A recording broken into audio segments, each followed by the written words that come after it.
Hello students, आज के इस वीडियो में स्टूडेंट्स हम एक बहुत ही इंपॉर्टेंट प्रिंसिपल जिसका नाम है आर्किमिडीज प्रिंसिपल के बारे में स्टडी करेंगे। स्टूडेंट देखिए, बहुत ही बेसिक कह सकते हैं प्रिंसिपल है और बहुत ही इंपॉर्टेंट प्रिंसिपल है। और इस प्रिंसिपल को अगर आप फिजिक्स पढ़ रहे हैं स्टूडेंट तो आपको ये प्रिंसिपल आना चाहिए, क्योंकि ये बहुत ही इंपॉर्टेंट प्रिंसिपल है। और ये जो प्रिंसिपल है स्टूडेंट, ये एक कह सकते हैं साइंटिस्ट ने दिया था, और एक ग्रीक के पुराने साइंटिस्ट ने दिया था जिनका नाम था आर्किमिडीज। तो ये उन्हीं के नाम पर स्टूडेंट, ये जो प्रिंसिपल है उन्हीं के नाम पर दिया गया है और इसको बोलते हैं हम आर्किमिडीज प्रिंसिपल। तो स्टूडेंट ये आर्किमिडीज प्रिंसिपल होता क्या है? तो स्टूडेंट देखिए, आर्किमिडीज प्रिंसिपल आप समझें उससे पहले मैं आपको एक छोटी सी टर्म समझाना चाहूंगा जिसका नाम है, जनरली हम उसको बोलेंगे आपका डिस्प्लेस्ड वाटर। स्टूडेंट देखिए, ये वर्ड आपका बार बार आएगा इस वीडियो में, डिस्प्लेस्ड वाटर। तो स्टूडेंट देखिए, डिस्प्लेस्ड वाटर क्या होता है? आप बोर्ड पर जाएं उससे पहले एक बार डिस्प्लेस्ड वाटर का मतलब आप समझ लीजिए कि डिस्प्लेस्ड वाटर क्या होता है। तो स्टूडेंट देखिए, इसको आप एक एग्जाम्पल से समझिए।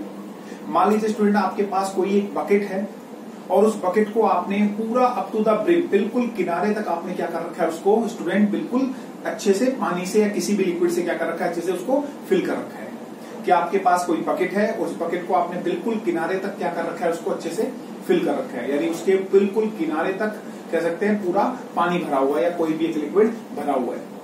अब स्टूडेंट मान लीजिए, अब जब किनारे तक उस बकेट में पानी भरा हुआ है और अब बाहर से अगर कोई ऑब्जेक्ट, बाहर से अगर आप कोई ऑब्जेक्ट लेकर आते हैं और उस ऑब्जेक्ट को या उस बॉडी को उस बकेट में डालते हैं, तो स्टूडेंट क्या होगा? आपको पता है, जैसे ही उस पूरी भरी हुई बकेट के अंदर आप कोई भी ऑब्जेक्ट डालेंगे तो कुछ पानी बाहर निकल जाएगा, यानी कुछ वाटर क्या हो जाएगा, बकेट से पुश्ड आउट हो जाएगा, वो उस बकेट से बाहर चला जाएगा। तो स्टूडेंट देखिए, जब आपने उस फुल भरी हुई बकेट के अंदर कोई ऑब्जेक्ट डाला, तो जैसे ही आपने उस ऑब्जेक्ट को उसके अंदर डाला तो हुआ क्या स्टूडेंट, कुछ पानी आपका क्या हो गया, वहां से बाहर चला गया। कितना पानी बाहर चला गया स्टूडेंट? तो देखिए स्टूडेंट, जितना उस ऑब्जेक्ट का वॉल्यूम था, जितना जो ऑब्जेक्ट आपने डाला है उसका जितना वॉल्यूम था, उस वॉल्यूम ने अपना जितना भी कह सकते हैं ऑब्जेक्ट का जो वॉल्यूम है, उतना वॉल्यूम पानी ही क्या हो जाएगा, आपका बाहर चला जाएगा। यानी हम कह सकते हैं कि कुछ पानी उस कह सकते हैं वो सब्सटेंस जो आप डाल रहे हैं, वो सब्सटेंस उस पानी को क्या कर देगा, बाहर निकाल देगा। और स्टूडेंट यही जो पानी बाहर गया है, उस बीकर से या उस बकेट से जो पानी बाहर निकला है, this pushed out water is known as displaced water. यानी कि उस पानी की जगह पर अब आपका क्या आ चुका है, वो सब्सटेंस आ चुका है जो आपने क्या किया, उस बीकर के अंदर या उस कंटेनर के अंदर डाला है।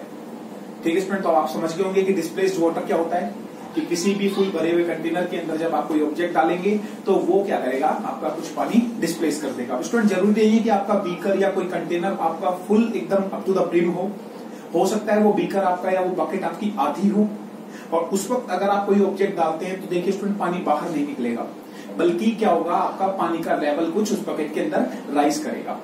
तो स्टूडेंट आप समझ गए होंगे कि डिस्प्लेस्ड वाटर क्या होता है। ठीक है, तो मैंने आपको बता दिया कि अगर बकेट फुल भरी हुई नहीं है तो भी आपका क्या होगा, अगर आप सब्सटेंस डालेंगे तो पानी का लेवल कुछ थोड़ा सा क्या हो जाता है, उसमें राइज हो सकता है। आप ये जनरल सी चीजें आप ये डेली लाइफ में देखते हैं। तो हम बात करेंगे आर्किमिडीज प्रिंसिपल की। तो आर्किमिडीज प्रिंसिपल क्या होता है स्टूडेंट, एक बार देखिए, चलिए बोर्ड पर देखते हैं कि आर्किमिडीज प्रिंसिपल क्या कहता है। तो स्टूडेंट देखिए, अकॉर्डिंग आर्किमिडीज का प्रिंसिपल क्या है, मैं आपको एक बार लैंग्वेज पढ़ रहा हूं। According to this principle, when an object is wholly, मतलब पूरी तरह से, और ब्रैकेट में लिखा है पार्शियली। तो दोबारा पढ़ता हूं मैं, when an object is wholly और partially immersed in a liquid, it experiences a buoyant force और upthrust which is equal to the weight of the liquid displaced by the object. दोबारा पढ़ता हूं student, when an object is wholly or partially immersed in a liquid, it experiences a buoyant force or upthrust which is equal to the weight of the liquid displaced by the object. तो student इसका मतलब क्या है, ये क्या कहना चाह रहा है, इस चीज को आप समझिए। तो इसका मतलब क्या है, तो देखिए स्टूडेंट, मैं आपको समझाता हूं एक बार इसका मतलब क्या है। इसका मतलब समझिए स्टूडेंट, इसका मतलब ये है स्टूडेंट कि अगर आप किसी भी ऑब्जेक्ट को किसी भी ऑब्जेक्ट को, मान लीजिए वो ये ऑब्जेक्ट है, को किसी लिक्विड में डालते हैं, तो हमें पता है स्टूडेंट जब भी हम किसी ऑब्जेक्ट को किसी लिक्विड में डालेंगे तो उस पर एक बाइंड फोर्स यानी उस पर एक अपथ्रस्ट काम करेगा। मैंने प्रीवियस वीडियो में आपको समझा दिया था बाइंड फोर्स के कि जब भी हम किसी लिक्विड के अंदर कोई ऑब्जेक्ट डालेंगे तो उस पर एक बाइंड फोर्स लगेगा।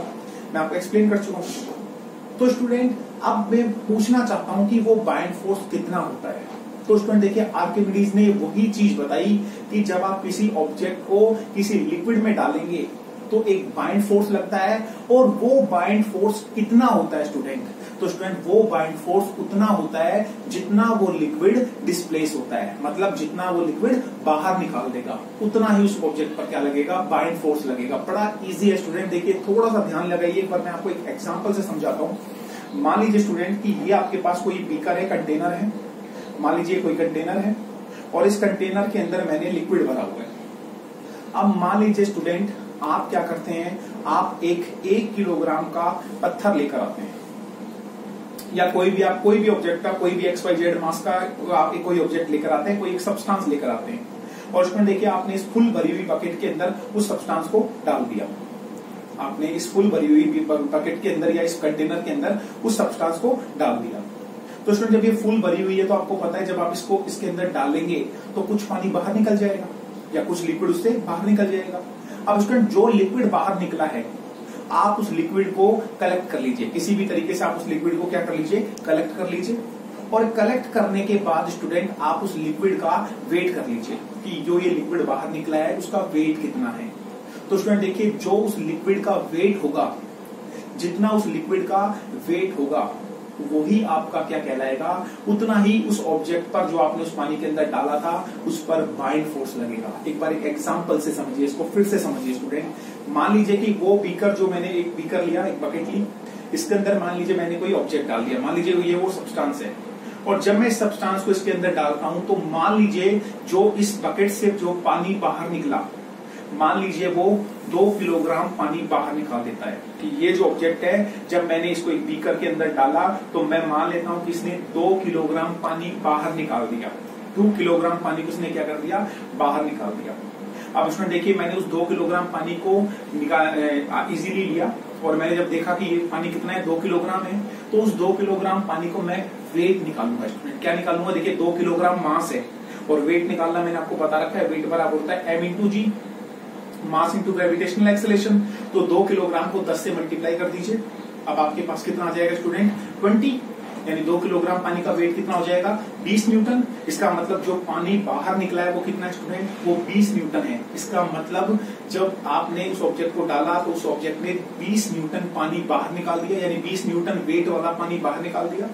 तो वो 20 न्यूटन अगर पानी बाहर निकला है तो इसका मतलब साफ है स्टूडेंट कि उस ऑब्जेक्ट पर भी वो लिक्विड कितना न्यूटन फोर्स लगा रहा होगा, वो उस पर 20 न्यूटन का फोर्स लगा रहा होगा।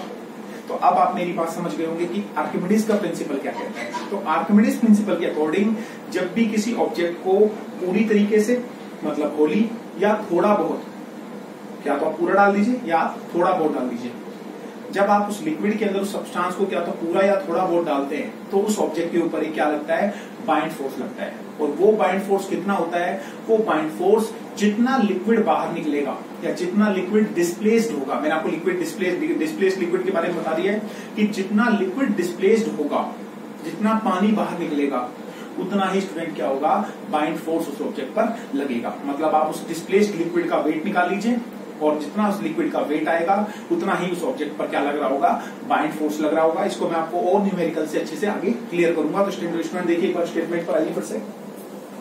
तो मैंने आपको स्टेटमेंट अच्छे से समझा दिया है कि when an object is wholly और partially immersed in a liquid, it experiences a buoyant force और upthrust which is equal to the weight of the liquid displaced by the object. ठीक है स्टूडेंट, देखिए इन शॉर्ट में आप ये भी कह सकते हैं कि बाइंड फोर्स, किसी भी ऑब्जेक्ट पर लगने वाला बाइंड फोर्स क्या होता है student, bind force acting on an object is equal to weight of the liquid displaced by that object। कि मतलब बाइंड फोर्स जो होगा वो किसके बराबर होगा, जितना लिक्विड, जितना वो ऑब्जेक्ट अपने कह सकते हैं लिक्विड को। तो ये दोनों आप याद रखिए, एक फॉर्मूला भी है।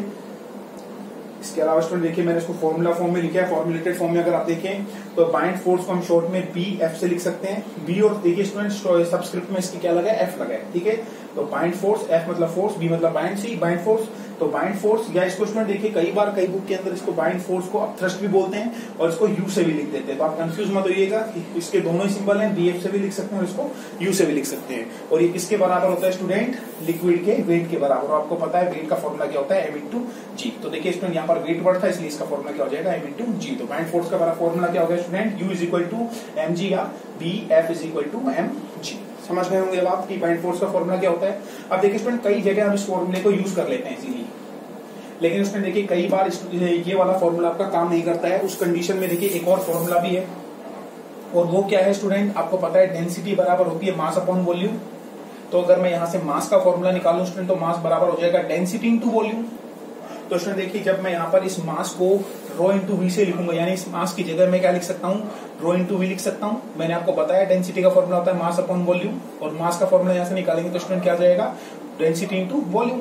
तो देखिए स्टूडेंट मैंने इस m की जगह क्या पुट किया? Rho into we. तो स्टूडेंट देखिए हमारे पास फॉर्मूला क्या आ गया? BF = V rho into G।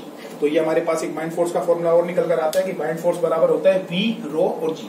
तो स्टूडेंट देखिए V रो और G क्या है? G आपको पता है ग्रेविटेशनल एक्सेलरेशन है, तो ये V और रो क्या होते हैं स्टूडेंट? तो देखिए V का मतलब होता है volume of the liquid displaced, कि कितना वॉल्यूम ऑब्जेक्ट का क्या हुआ है, किसी भी लिक्विड का क्या हुआ है? डिस्प्लेस्ड हुआ है। तो उसको हम क्या कहेंगे? V से कहेंगे, मतलब volume of the liquid displaced, कि कितना लिक्विड, कितने वॉल्यूम का लिक्विड डिस्प्लेस्ड हुआ है। और रो का मतलब होता है student density of the liquid, मतलब कौन सा लिक्विड डिस्प्लेस हुआ है उसकी डेंसिटी कितनी है। तो रो का मतलब क्या होता है? डेंसिटी ऑफ लिक्विड, और V का मतलब होता है वॉल्यूम ऑफ लिक्विड डिस्प्लेस्ड। तो इसमें देखिए दो फॉर्मूले बाइंड फोर्स के हैं, आप इन दोनों फॉर्मूले को याद रखेंगे।